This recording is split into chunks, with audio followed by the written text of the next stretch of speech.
ഉദ്ഘാടന പ്രസംഗത്തിനായി ബഹുമാനപ്പെട്ട കേരള ഹൈക്കോടതി ജസ്റ്റിസ് ദേവൻ രാമചന്ദ്രൻ സർ അവർകളെ ആദരപൂർവ്വം ക്ഷണിക്കുന്നു. പ്രിയപ്പെട്ടവരെ, ഞാൻ ആദ്യമായിട്ടാണ് കാഞ്ഞിരമറ്റം പള്ളിയിൽ വരുന്നത്. ഞാൻ ജനിച്ചു വളർന്നത് കൊച്ചിയിലാണ്. 50 കൊല്ലവും ജീവിച്ചത് അവിടെ തന്നെയാണ്. പക്ഷെ എന്തുകൊണ്ടോ ഇതുവരെ ഈ പള്ളിയിൽ വരാനുള്ള ഭാഗ്യം എനിക്ക് വന്നിരുന്നില്ല. മുഹമ്മദ് നബിയെപ്പറ്റി എനിക്ക് തോന്നുന്നു എന്നെക്കാട്ടിലും എത്രയോ മടങ്ങ് ഇവിടെ ഇരിക്കുന്ന കുട്ടികൾക്ക് വരെ അറിയുന്നുണ്ടാവും. അവർ ജനിച്ച മുതൽ കേട്ട് വളരുന്ന കഥകളും മുഹമ്മദ് നബിയെപ്പറ്റിയുള്ള അദ്ദേഹത്തിൻ്റെ ജീവിതങ്ങളെപ്പറ്റിയൊക്കെ പഠിച്ചു വരുന്ന കുട്ടികളാണ്. എൻ്റെ മനസ്സിലും പെട്ടെന്ന് ഓടി വന്ന ആ ഒരു ബുക്ക്, ആ ഒരു ഗ്രന്ഥമെന്ന് പറയുന്നത് 100 Greatest Thinkers of the World. 100 Thinkers who Changed the History of the World എന്നുള്ള ഒരു ഗ്രന്ഥമുണ്ട്.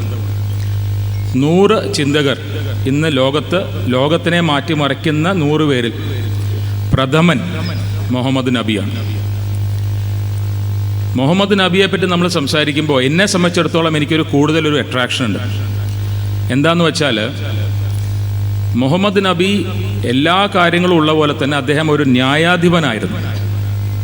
ഇപ്പം ഞാൻ ചെയ്യുന്ന ജോലി അനുസരിച്ച് നോക്കുമ്പോൾ എനിക്കൊരു ഇൻട്രസ്റ്റ് ഉള്ളൊരു ഏരിയ ആണ്. നിങ്ങൾക്ക് അറിയുമെന്നറിയില്ല, യുണൈറ്റഡ് സ്റ്റേറ്റ്സ് ഓഫ് അമേരിക്ക, നമ്മൾ അമേരിക്ക USA എന്ന് പറയുന്ന അവരുടെ കോൺഗ്രസ് മുഹമ്മദ് നബിയെ റെക്കഗ്നൈസ് ചെയ്തിട്ടുണ്ട്. അതൊരു മുസ്ലിം മത പ്രവാചകൻ എന്നുള്ള നിലയ്ക്കല്ല. The first unified code of law അതിനെ റെക്കഗ്നൈസ് ചെയ്ത്, അതായത് ഒരു കോഡിഫൈഡ് ലോ എഴുതിയ അല്ലെങ്കിൽ ഉണ്ടാക്കിയ നിയമം, ലോകത്തിലെ ഏറ്റവും ആദ്യം കോഡിഫൈ ചെയ്തൊരു നിയമത്തിൻ്റെ ഒരു ആളെന്നുള്ള നിലയ്ക്കാണ് അദ്ദേഹത്തിനെ United States of America recognise ചെയ്തിരിക്കുന്നത്. അപ്പോൾ മുഹമ്മദ് നബി എന്ന് പറയുമ്പോൾ ഞാൻ വായിച്ച അത്രയും, ഞാൻ പറഞ്ഞല്ലോ എനിക്ക് എൻ്റെ എക്സ്പോഷർ വളരെ കുറവായിരിക്കാം, പക്ഷെ ഞാൻ ആ ഗ്രന്ഥം വായിക്കുകയും എനിക്ക് ഇൻട്രസ്റ്റ് ഉള്ള ചില കാര്യങ്ങൾ എൻ്റെ മനസ്സിൽ ഓർമ്മയുള്ളത് ഞാൻ നിങ്ങളുടെ അടുത്ത് ഷെയർ ചെയ്യാൻ ഉദ്ദേശിക്കുകയാണ്.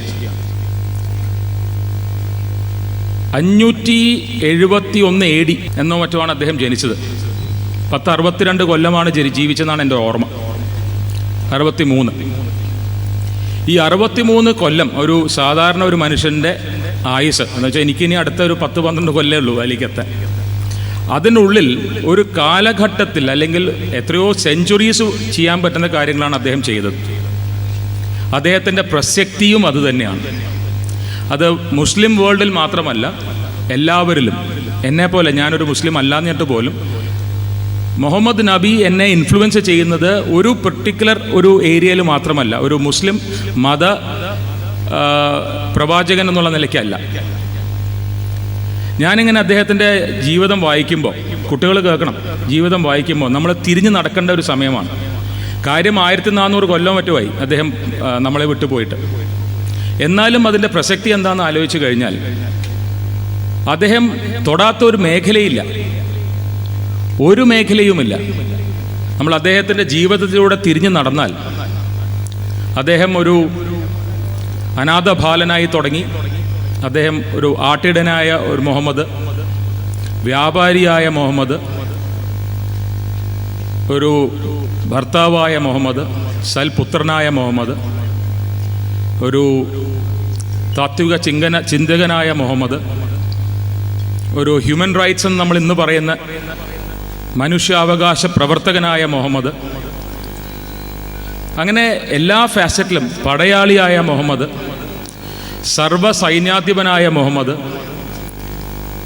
അവസാനം ഒരു ഭരണാധികാരിയായ മുഹമ്മദ്, സർവോപരി ഒരു മനുഷ്യനായ മുഹമ്മദ്. ഇദ്ദേഹത്തിൻ്റെ ജീവിതം നോക്കുകയാണെങ്കിൽ നമ്മൾ ഗ്രീക്ക് അല്ലെങ്കിൽ റോമൻ ഹിസ്റ്ററിയിൽ പറഞ്ഞ പോലെ അല്ല അദ്ദേഹത്തിൻ്റെ ജീവിതം. നമുക്കറിയാം, ഗ്രീക്ക് അല്ലെങ്കിൽ റോമൻ കിങ്ഡംസും എല്ലാം നമ്മൾ പറഞ്ഞു കേട്ടിട്ടുണ്ടാവും, നമ്മൾ ഹിസ്റ്ററിയിൽ പഠിച്ചിട്ടുണ്ടാവും. പക്ഷേ മുഹമ്മദ് നബിയെ നോക്കുകയാണെങ്കിൽ അദ്ദേഹം ഒരു വെറും സാധാരണ മനുഷ്യനായി ജനിച്ച്, ഒരു അനാഥ ബാലനായി ജനിച്ച്, അറേബ്യയുടെ ഭരണാധികാരിയായ മനുഷ്യനാണ്. അതുതന്നെയാണ് പ്രസക്തി. അദ്ദേഹത്തിൻ്റെ ടീച്ചിങ്സിലൂടെ പോകുന്ന സമയത്ത് നമ്മളൊരു കാര്യം വളരെ വ്യക്തമായിട്ട് മനസ്സിലാക്കാം. വളരെ എളുപ്പത്തിൽ തന്നെ അദ്ദേഹത്തിനെ പറ്റി വായിച്ചാൽ, നമ്മൾ എന്താണോ ജീവിതത്തിൽ നന്മ, നല്ലത്, പുണ്യമെന്ന് പറയുന്നത് എല്ലാം തന്നെ നമുക്ക് അദ്ദേഹത്തിൽ കാണാൻ സാധിക്കും.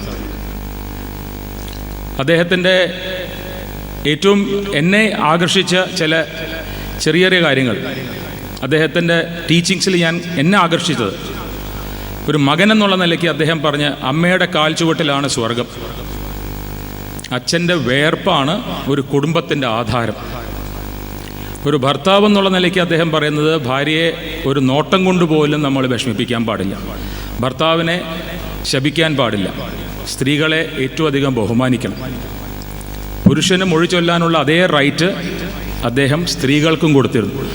ആ സ്ത്രീക്ക് അവരുടെ കുടുംബജീവിതത്തിൽ തൃപ്തിയില്ലാതെ വരുന്നൊരു കാലത്ത് വളരെയധികം ഒരു ജെൻഡർ ജസ്റ്റിസ് എന്ന് നമ്മൾ ഇംഗ്ലീഷിൽ പറയുന്ന അത് ആ കാലഘട്ടത്തിൽ അദ്ദേഹത്തിന് ചെയ്യാൻ സാധിച്ചു എന്നുള്ളത് വളരെ വലിയൊരു കാര്യമാണ്. അതുപോലെ വളരെ ഇൻട്രസ്റ്റിംഗ് ആയിട്ട് തോന്നി, എനിക്ക് ആ പേരത്ര ഓർമ്മയില്ല, ഈ നമ്മളിപ്പോൾ റേസിസം എന്ന് പറയുന്ന, അതായത് കളറ് വച്ച് പറയുന്നത് നോക്കുമ്പോൾ വെള്ളക്കാരനായ ഒരു സൽമാൻ ഫൈസി, അങ്ങനെ എന്താണ് പേര്, ഫാരിസ്, സൽമാൻ ഫാരിസും കറുത്തവനായ ബിലാൽ, അവരെ ഒരുമിച്ച് അണിനിർത്തി അന്ന് തന്നെ ഈ കളറിൻ്റെ റേസിസം ഇല്ലാതെ അദ്ദേഹത്തിന് സാധിച്ചു എന്നുള്ളതാണ് ഏറ്റവും വലിയൊരു കാര്യം. അതുപോലെ തന്നെ ഒരു സൈന്യമില്ലാതെ, ഒരു അംഗരക്ഷകനില്ലാതെ, ഒരു സ്ഥായിയായ ഒരു വരുമാനമില്ലാതെ അദ്ദേഹത്തിന് ഒരു വലിയ ഒരു കിങ്ഡം എന്ന് പറയാൻ പറ്റില്ല, ഒരു ഭരണം അദ്ദേഹത്തിന് കെട്ടിപ്പടുക്കാൻ പറ്റിയെന്നും അത് തുടർന്നു പോകാൻ സാധിച്ചു എന്നുള്ളതാണ് വലിയൊരു കാര്യം. എനിക്ക് ഓർമ്മയുണ്ട് ഒരു കഥ, ഈ കഥ ഇബ്രാഹിം ഖാൻ സാർ പറയും കൂടുതൽ, എനിക്കതിനെപ്പറ്റി കൂടുതൽ അറിയുന്നില്ല. മുഹമ്മദ് നബിയോട് ഏതോ ഒരു അനുയായി വന്നിട്ട് മരിച്ചത് നമ്മുടെ മതത്തിൽപ്പെട്ട കുട്ടികളല്ല എന്ന് പറയുമ്പോൾ അദ്ദേഹം ശകാരിക്കുന്നതായിട്ടൊരു കഥ ഞാൻ കേട്ടിട്ടുണ്ട്. കുട്ടികൾക്ക് എന്ത് മതം, കുട്ടികളല്ലേ എന്ന് പറഞ്ഞ് ശകാരിക്കുന്നത് ഞാൻ കേട്ടിട്ടുണ്ട്. അതുപോലെ ജനങ്ങളൊരു ശവമഞ്ചം കൊണ്ടുപോകുമ്പോൾ ഇദ്ദേഹം എണീറ്റ് നിന്നു. അപ്പോൾ ആരോ പറഞ്ഞു ഇത് മുസ്ലിം അല്ലല്ലോ. അപ്പോൾ അദ്ദേഹം പറഞ്ഞു അത് മുസ്ലിം അല്ല, പക്ഷെ അത് മനുഷ്യനാണ്. ഇപ്പം നമ്മളിപ്പോൾ ഈ വർഗീയതയെ പറ്റിയൊക്കെ നമ്മളിപ്പോൾ പറയുന്ന ഒരു സമയങ്ങളിൽ ഇത് വളരെ വളരെ പ്രസക്തമാണ്. അതുപോലെ കല്യാണങ്ങളെപ്പറ്റി ഇതെന്നെ വളരെയധികം ആകർഷിച്ചൊരു കാര്യമാണ്. ഇന്നിപ്പോൾ നമ്മൾ ഏത് കല്യാണത്തിന് പോയാലും നമ്മൾ വളരെ വലിയൊരു ആർഭാടം കാണുന്നുണ്ട്. അപ്പോൾ മുഹമ്മദ് നബിയുടെ വലിയ ടീച്ചിങ്സിലെ വളരെ ഇമ്പോർട്ടൻറ്റ് ടീച്ചിങ് എന്ന് പറയുന്നത് ഏറ്റവും ചെറിയ കല്യാണമാണ് ഏറ്റവും മഹത്തായ കല്യാണം, അല്ലേ? ഏറ്റവും ലളിതമായ കല്യാണം. അതെ, എനിക്ക് വാക്കുകൾ ചിലപ്പോൾ അത്ര ശരിയാവണമെന്നില്ല. അപ്പോൾ ഈ ടീച്ചിങ്സ് ഇദ്ദേഹത്തിൻ്റെ ജീവിതത്തിലൂടെ നമ്മൾ നടന്നു പോകുമ്പോൾ ഈ പറഞ്ഞ പോലെ അനാഥ ബാലൻ എന്ന് തുടങ്ങി ഒരു വലിയ ഭരണാധികാരി വരെ എത്തുന്ന ഒരു കാലഘട്ടം നമ്മൾ നടന്നു പോകുമ്പോൾ വെറും 62-63 കൊല്ലം ജീവിച്ച ഒരാളെന്നുള്ള നിലയ്ക്കല്ല, ഒരു കാലഘട്ടം, ഒരു ഈറ, എത്രയോ സെഞ്ചുറീസ് കൊണ്ട് ചെയ്യാൻ പറ്റുന്ന കാര്യങ്ങളാണ് അദ്ദേഹം ഈ ചെറിയൊരു ആയുസ്സിൽ ചെയ്ത് തീർത്തത്. അത് തന്നെ ആയിരിക്കണം നമ്മൾ ഇന്നും അദ്ദേഹത്തിൻ്റെ പേരെടുക്കുമ്പോൾ വളരെ വലിയ ചർച്ചാ വിഷയമാവുന്നത്. ഒരു perfect person, perfect human being, ഒരു എന്താ പറയുക, ഒരു ഹ്യൂമൻ ബീയിങ്ങിനെക്കാളും കൂടുതൽ ഒരു പ്രസ്ഥാനം, ഒരു അത്ഭുതകരമായ ഒരു പ്രസ്ഥാനം എന്ന് വിചാരിക്കാൻ എനിക്ക് തോന്നുന്നത് ഇത്രയും കാലം കഴിഞ്ഞും അദ്ദേഹത്തിൻ്റെ പ്രസക്തി. അപ്പോൾ എനിക്ക് അറിയുന്ന ചെറിയ കാര്യങ്ങൾ ഞാൻ പറഞ്ഞു എന്നേ ഉള്ളൂ. എനിക്ക് വളരെയധികം ഇൻട്രസ്റ്റ് ഉള്ള ഒരു ഏരിയ ആണ് തിങ്കിങ് എന്നുള്ള പ്രോസസ്സിൽ, തിങ്കർ എന്നുള്ളൊരു കോൺസെപ്റ്റിൽ ഇദ്ദേഹത്തിനെ ഒരു വലിയൊരു ചിന്തകൻ എന്നുള്ള നിലയ്ക്ക് എന്നെ വളരെയധികം ആകർഷിച്ചിട്ടുള്ളതാണ്. നമ്മൾ അറിയാതെ തന്നെ പലപ്പോഴും ഞാനൊക്കെ ജഡ്ജ്മെൻറ്റ്സ് എഴുതുമ്പോഴോ ഒരു കേസ് കേൾക്കുമ്പോഴോ അറിയാതെ തന്നെ ഇതുപോലെയുള്ള പല ചിന്തകരുടെയും ഇൻഫ്ലുവൻസ് നമ്മുടെ കയ്യിൽ വരും, നമ്മുടെ മേത്ത് വരും. അറിഞ്ഞുകൊണ്ടാവണം എന്നില്ല. കരുണ, എല്ലാവരോടും കരുണ കാണിക്കണം. ഈ കരുണ എന്നുള്ളൊരു കോൺസെപ്റ്റ് ഏറ്റവും അധികം നമ്മൾ ആദ്യം കാണുന്നത് മുഹമ്മദ് നബിയിലാണ്. നിങ്ങളുടെ അയൽക്കാരൻ ഭക്ഷണം കഴിച്ചിട്ടില്ലെങ്കിൽ, അത് ഏത് മതവും ആയിക്കോട്ടെ, നിങ്ങൾ ഭക്ഷണം കഴിക്കരുത്, അല്ലേ? അങ്ങനെയല്ലേ പറഞ്ഞു തന്നിരിക്കുന്നത്. അതുപോലെ തന്നെ ഒരു ഓർഫൻസ് എന്ന് പറയുന്ന കുട്ടികളെ കാണുമ്പോൾ നമ്മുടെ സ്വന്തം കുട്ടികളെ ലാളിക്കരുത്, കാരണം അവർക്കൊരു വിഷമം വരരുത്. എത്ര ഉന്നതമായ ഒരു തോട്ട് പ്രോസസ്സാണെന്ന് ആലോചിച്ച് നോക്കും. നമ്മളൊന്നും ആലോചിക്കണം എന്നില്ല. നമ്മുടെ കുട്ടികളെ നമ്മൾ ലാളിക്കുകയും വേറൊരു കുട്ടി വിശന്നിരിക്കുമ്പോൾ നമ്മൾ അറിയാതെ നമ്മുടെ കുട്ടികൾക്ക് ഐസ്ക്രീമും ഇതൊക്കെ വാങ്ങിച്ചു കൊടുക്കുമ്പോൾ ആ കുട്ടിക്ക് എത്ര വിഷമമുണ്ടെന്ന് നമ്മൾ അറിയുന്നത് പോലുമില്ല. അതിനെപ്പറ്റി നമ്മൾ ചിന്തിക്കുന്നില്ല. അന്നത്തെ കാലത്ത് മുഹമ്മദ് നബി പറഞ്ഞു, നിങ്ങൾ അങ്ങനത്തെ കുട്ടികളെ കാണുമ്പോൾ നിങ്ങളുടെ കുട്ടികളെ കൂടുതൽ ലാളിക്കരുത്. അത് കുട്ടികളോട് ഇഷ്ടമില്ലാത്തതുകൊണ്ടല്ല, ആ കുട്ടിയോടുള്ള സ്നേഹമാണ് നമ്മൾ കാണിക്കുന്നത്. വളരെ ഉന്നതമായ ഒരു ഫിലോസഫിയാണത്. അതും മുഹമ്മദ് നബി പറയുന്നുണ്ട്, ഒരു വിശ്വാസിയുടെ ഏറ്റവും ഇമ്പോർട്ടൻ്റ് എന്ന് പറയുന്നത് നോളജാണ്. അപ്പോൾ അത് നിങ്ങൾക്ക് പകർന്നു തരാൻ ഇവർക്ക് സാധിക്കട്ടെ എന്ന് ആശംസിച്ചുകൊണ്ട് ഫോർമലായിട്ട് ഇത് ഇനോഗ്രേറ്റ് ചെയ്തായിട്ട് ഞാൻ പറയും. Thank you. Thank you sir.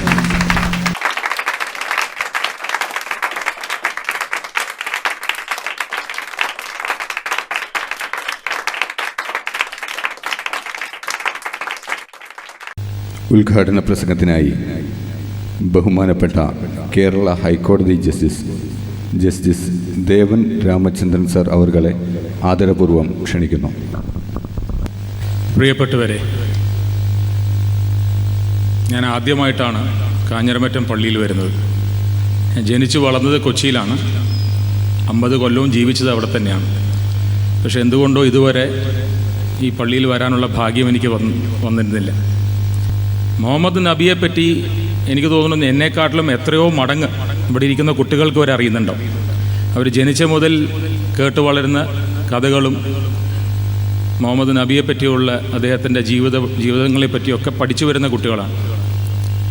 എൻ്റെ മനസ്സിലും പെട്ടെന്ന് ഓടി വന്ന ആ ഒരു ബുക്ക്, ആ ഒരു ഗ്രന്ഥമെന്ന് പറയുന്നത് 100 greatest thinkers of the world, 100 thinkers who changed the history of the world എന്നുള്ള ഒരു ഗ്രന്ഥമുണ്ട്.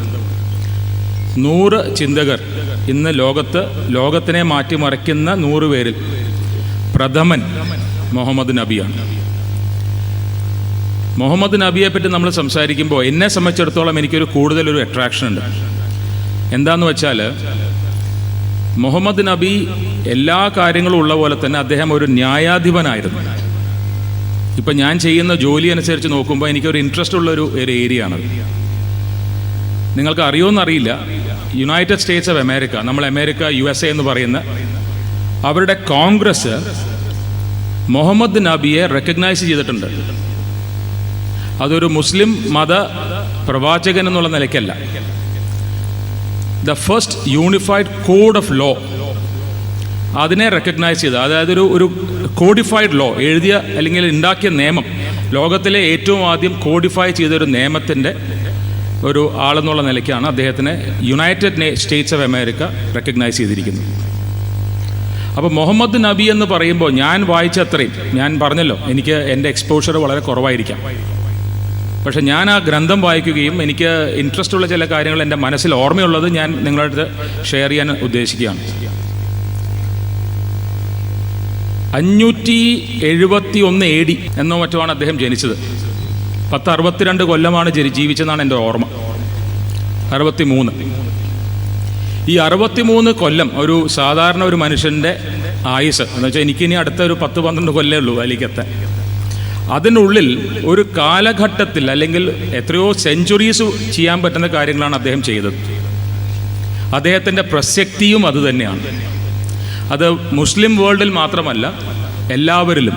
എന്നെപ്പോലെ ഞാനൊരു മുസ്ലിം അല്ലാന്നിട്ട് പോലും മുഹമ്മദ് നബി എന്നെ ഇൻഫ്ലുവൻസ് ചെയ്യുന്നത് ഒരു പെർട്ടിക്കുലർ ഒരു ഏരിയയിൽ മാത്രമല്ല, ഒരു മുസ്ലിം മത പ്രവാചകൻ എന്നുള്ള നിലയ്ക്കല്ല.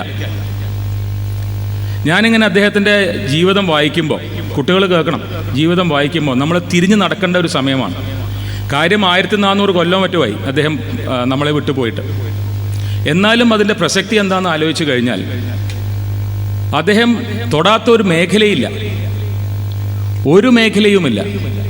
നമ്മൾ അദ്ദേഹത്തിൻ്റെ ജീവിതത്തിലൂടെ തിരിഞ്ഞു നടന്നാൽ, അദ്ദേഹം ഒരു അനാഥ ബാലനായി തുടങ്ങി, അദ്ദേഹം ഒരു ആട്ടിടനായ ഒരു മുഹമ്മദ്, വ്യാപാരിയായ മുഹമ്മദ്,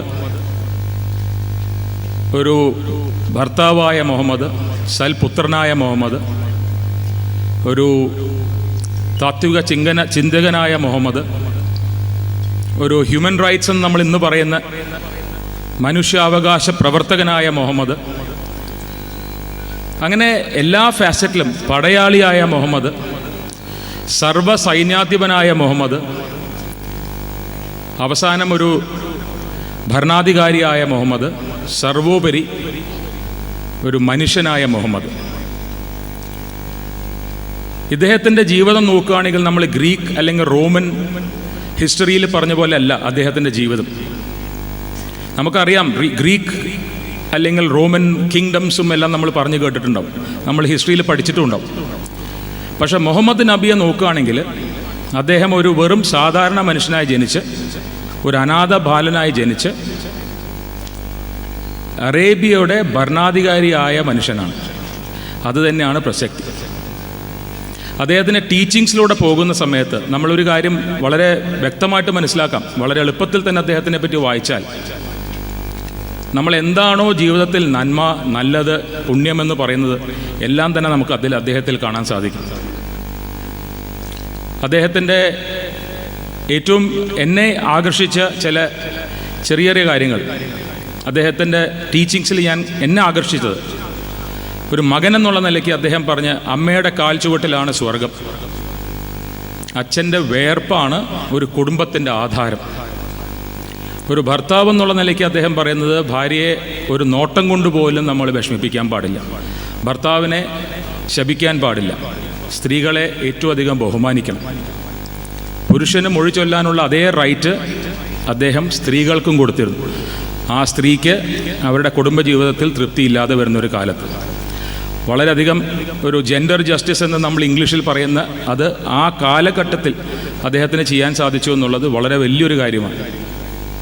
അതുപോലെ വളരെ ഇൻട്രസ്റ്റിംഗ് ആയിട്ട് തോന്നി, എനിക്ക് ആ പേരത്ര ഓർമ്മയില്ല, ഈ നമ്മളിപ്പോൾ റേസിസം എന്ന് പറയുന്ന, അതായത് കളറ് വച്ച് പറയുന്നത് നോക്കുമ്പോൾ വെള്ളക്കാരനായ ഒരു സൽമാൻ ഫൈസി, അങ്ങനെ എന്താണ് പേര്, ഫാരിസ്, സൽമാൻ ഫാരിസും കറുത്തവനായ ബിലാൽ, അവരെ ഒരുമിച്ച് അണിനിർത്തി അന്ന് തന്നെ ഈ കളറിൻ്റെ റേസിസം ഇല്ലാതെ അദ്ദേഹത്തിന് സാധിച്ചു എന്നുള്ളതാണ് ഏറ്റവും വലിയൊരു കാര്യം.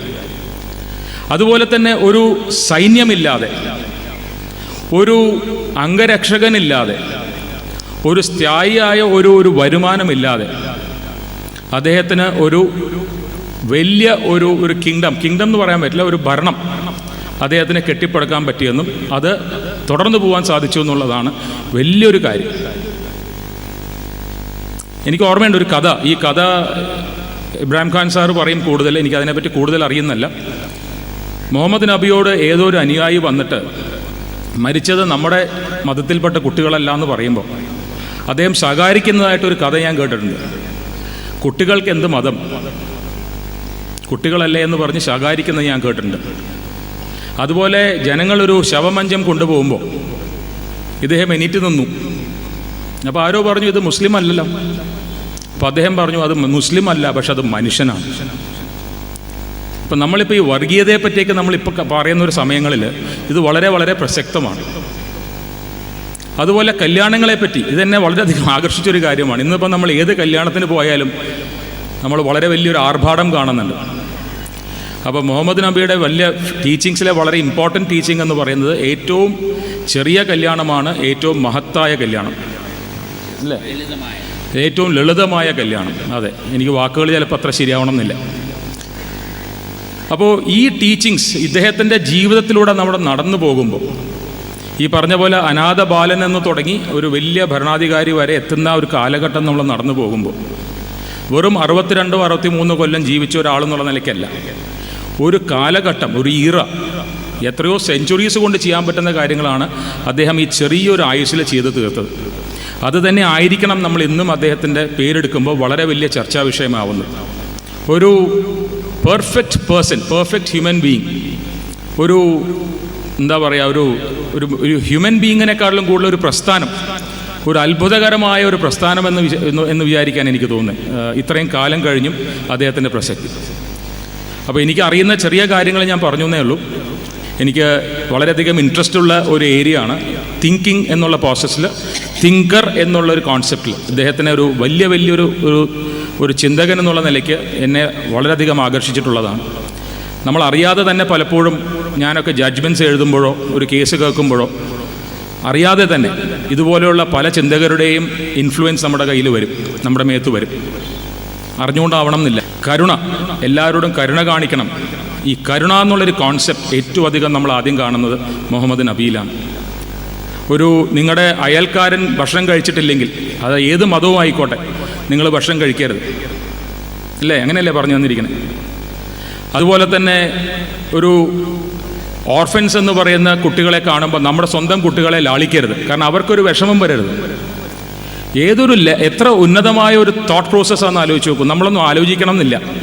നമ്മുടെ കുട്ടികളെ നമ്മൾ ലാളിക്കുകയും വേറൊരു കുട്ടി വിശന്നിരിക്കുമ്പോൾ നമ്മൾ അറിയാതെ നമ്മുടെ കുട്ടികൾക്ക് ഐസ്ക്രീമും അതും ഇതൊക്കെ വാങ്ങിച്ചു കൊടുക്കുമ്പോൾ ആ കുട്ടിക്ക് എത്ര വിഷമമുണ്ടെന്ന് നമ്മൾ അറിയുന്നത് പോലുമില്ല.